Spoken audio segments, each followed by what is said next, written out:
গ্রামের গির্জার পথে বুড়ো যোসেফের সঙ্গে যখনই দেখা হয়, এই একটি কথাই তাকে বারবার জিজ্ঞাসা করি।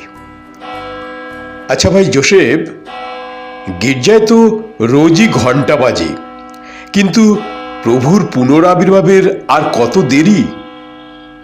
বাটালির মাথায় হাতুড়ি ঠুকতে ঠুকতে কাঠের টুকরো থেকে মুখ না তুলেই রোজ এই একই উত্তর দেয় সে, সবুর করুন, বড়দিনটা আগে আসুক।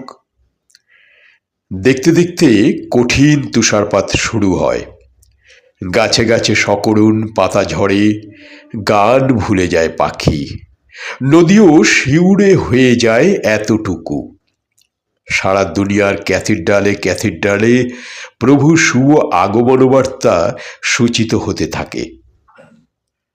অনেক অনেক ডিসেম্বরের মাইলস্টোন পেরিয়ে বয়স বাড়ে পৃথিবীর, বয়স বাড়ে আমার।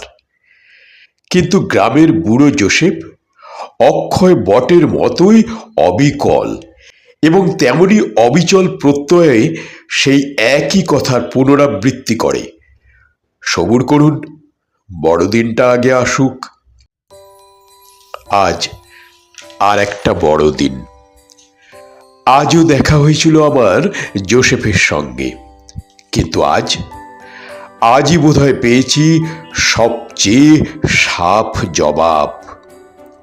আজকেই কাঠের টুকরো থেকে মুখ তুলে যোসেফ প্রধানত রূঢ় স্বরে বলল, কেন বারবার একই কথা জিজ্ঞাসা করেন?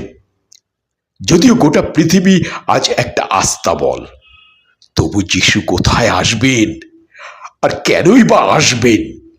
সেই স্বর্গীয় শিশুর শয্যা রচনার জন্য স্তেপীর বিস্তীর্ণ প্রান্তরেও কি মিলবে এমন এক মুঠো শুকনো ঘাস, যাতে কখনো ছিটে লাগেনি এক ফোঁটাও রক্তের?